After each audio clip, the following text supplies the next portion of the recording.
Salam sejahtera bagi kita semua. Selamat tahun baru. Mari kita sejenak bersama Yesus dan kita akan mendengarkan apa yang dikatakan oleh Yesus bagi kita. Untuk itu, mari kita tunduk kepala sejenak untuk berdoa.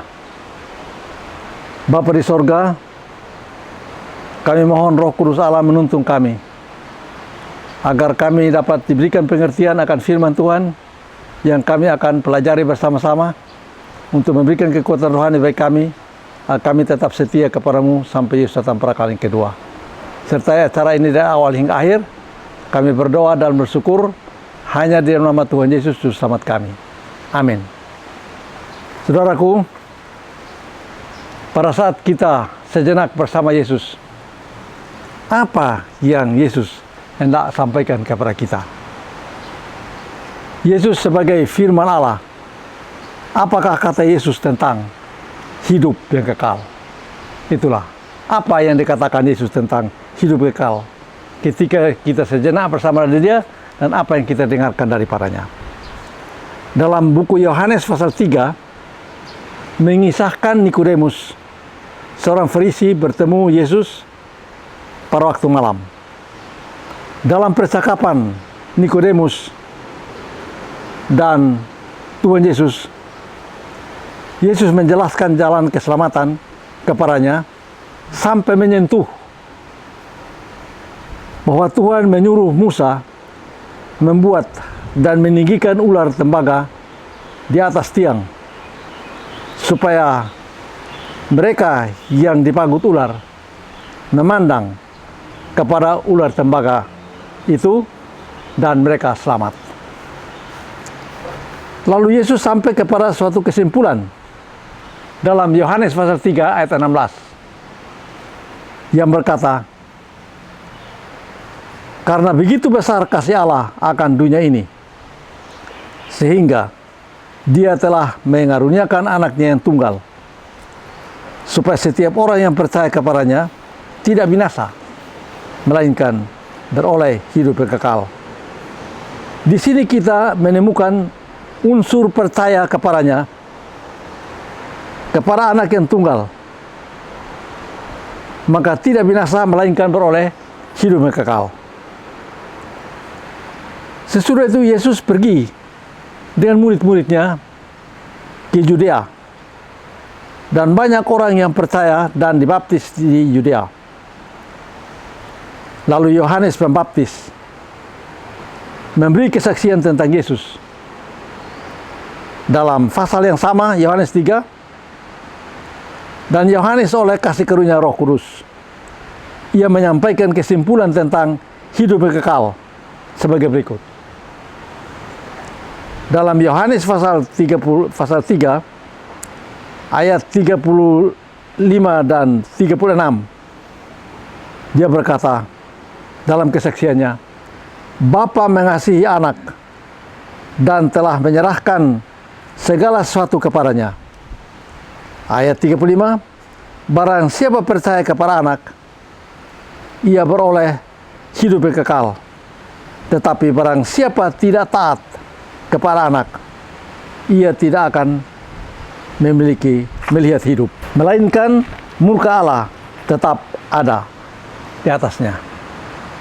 Saudaraku, ini berarti tidak hanya dengan percaya kita beroleh hidup yang kekal, tetapi kalau tidak taat dan menurut kepada anak, tidak melihat hidup itu. Kalau kita tidak melihat hidup itu yang disebutkan, apalagi akan menikmati hidup yang kekal itu. Oleh sebab itu, diperlukan percaya dan taat agar kita melihat hidup itu dan akhirnya menikmatinya. Di sini kita menemukan dua unsur yang ditekankan firman Allah agar seseorang bisa melihat hidup dan bahkan hidup di dalamnya.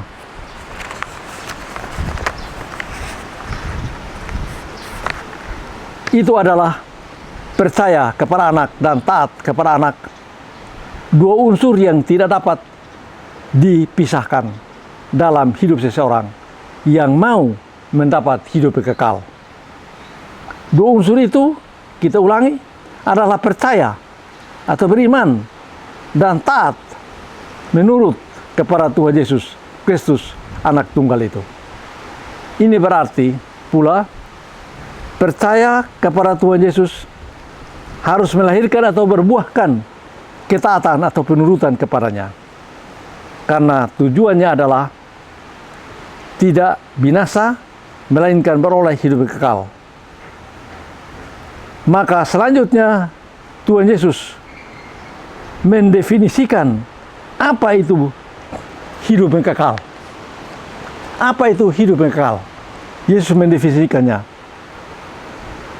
Ketika dia berdoa, dia menyebutkan dalam buku Yohanes 17 ayat 3.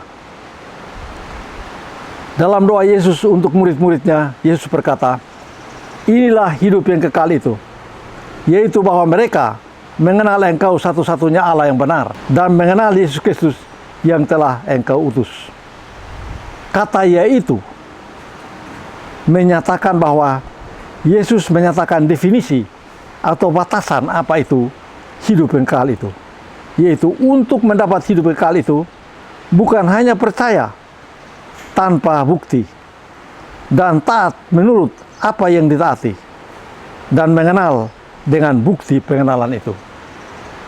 Sehingga Yohanes diilhami oleh dan menuliskan definisi itu mengenal Allah yang kita baca dalam 1 Yohanes pasal 2 ayat 3 dan 4 dikatakan, inilah tandanya bahwa kita mengenal Allah, yaitu jikalau kita menuruti perintah-perintahnya.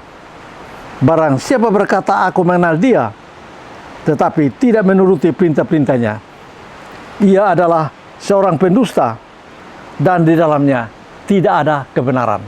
Saudaraku yang kekasih dalam Tuhan Yesus Kristus, untuk kita dapat hidup kekal dalam sorga, maka Yesus menuntun kita untuk percaya kepadanya dan taat kepada perintah-perintahnya oleh mengenal dia sebagai juru selamat dan Allah yang penuh kasih.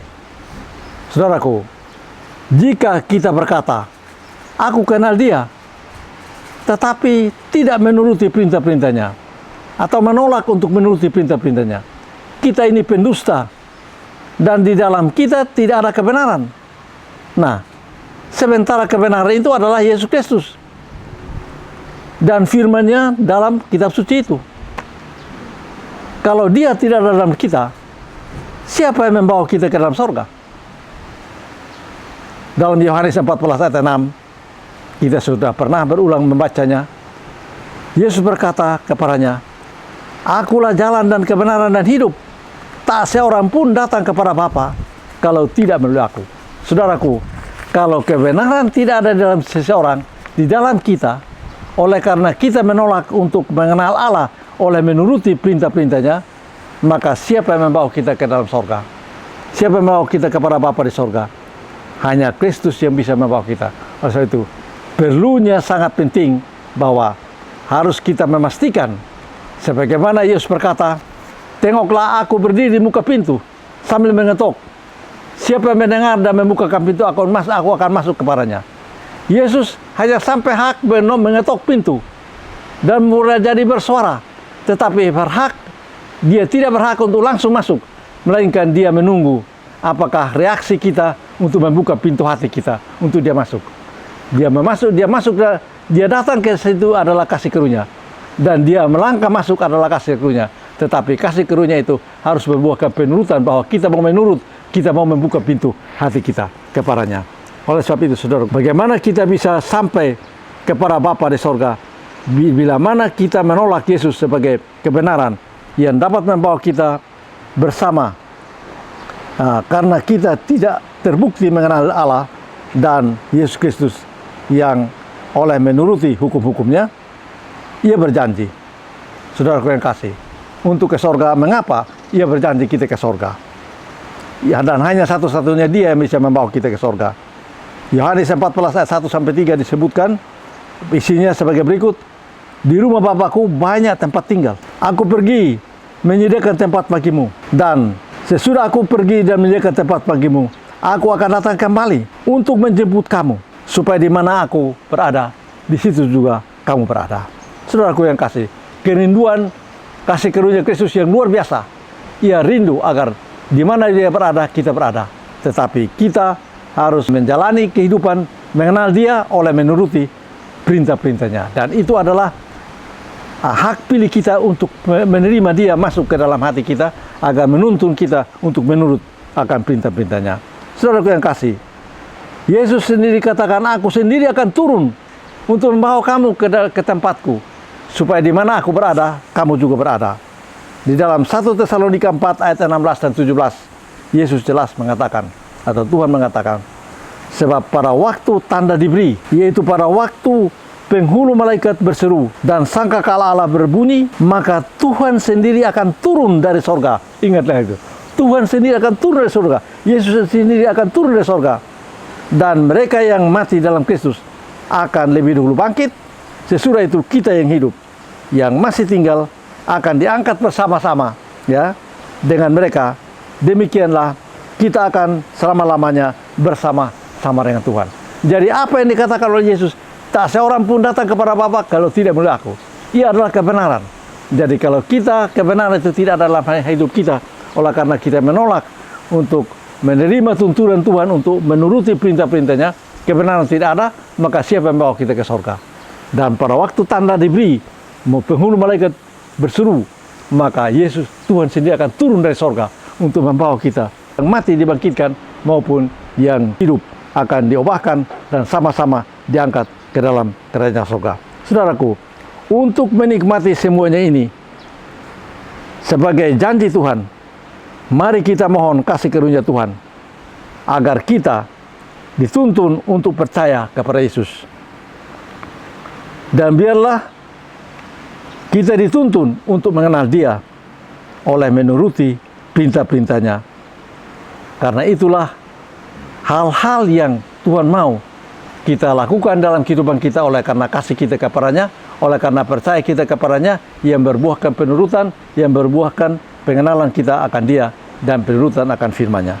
Saudaraku yang kasih, kiranya saudara dan saya tidak akan ragu-ragu untuk menerima akan firman Tuhan, menerima untuk menurut akan firman Tuhan, oleh menyerahkan hidup kita dan memohonkan Roh Kudus sebagai roh yang menuntun kita kepada seluruh kebenaran bekerja dalam kita, sehingga akhirnya kita tiba pada kehidupan kekal yang Tuhan Yesus janjikan, yang Dia akan bawa kita ke sana untuk selama-lamanya. Kiranya Tuhan memberkati kita. Saya mendoakan firman ini dalam nama Tuhan Yesus, Tuhan dan Juru Selamat kita. Amin. Mari kita tunduk kepala untuk berdoa. Bapa di sorga, kami puji muliakan nama-Mu, oleh karena Tuhan begitu baik kami. Oleh karena kasih karunia-Mu menjangkau kehidupan kami melalui Tuhan Yesus Kristus, Tuhan dan Juru Selamat, yang adalah kebenaran, yang adalah hidup yang kekal, yang melaluinya kami boleh memperoleh semuanya. Maksud itu kami serahkan hidup kami dalam tangan-Mu Tuhan. Tolong kami ya Tuhan, agar kami dapat menemukan dalam kehidupan kami oleh tuntunan Roh Kudus bahwa kami percaya kepada Yesus dan kami mengenal Yesus oleh menuruti perintah-perintahnya. Oleh karena itu, hanya oleh pertolongan-Mu kami dapat melakukan ini semua, dan nama-Mu dipermuliakan, dan kami boleh mendapat keselamatan ketika Yesus turun dari sorga membawa kami ke dalam kerajaan-Mu. Terima kasih Tuhan mendengar doa kami dan memberkati kami semua yang sudah mendengarkannya. Karena kami berdoa dan bersyukur hanya dalam nama Tuhan Yesus, Tuhan dan Juru Selamat kami. Amin. Baik saudaraku yang kasih, inilah firman Tuhan yang kita pelajari pada siang hari ini. Dan untuk itu kami mohon agar Tuhan memberkati kita semua, saudara yang mengikuti acara atau program Sejenak Bersama Yesus melalui Jemaat Tuhan di Mount Hermon, Tangerang, Jakarta. Kiranya Tuhan memberkati saudara, memberkati kita semua, sehingga apa yang Tuhan izinkan untuk kita peroleh secara fisik ataupun apapun yang disampaikan, mari kita dapat mengarahkan pikiran kita untuk membantu menolong penyelesaian pekerjaan Tuhan, pembangunan gereja di Mount Hermon agar dapat digunakan di tahun 2024 dan bawa sukacita berkat bagi sesama yang ada di sekitar bangunan tersebut, sehingga banyak orang mengenal jalan Tuhan, dan pada waktu wisata Parakan yang kedua banyak orang juga akan turut menyambut kedatangan Kristus yang kedua kali. Tuhan memberkati kita.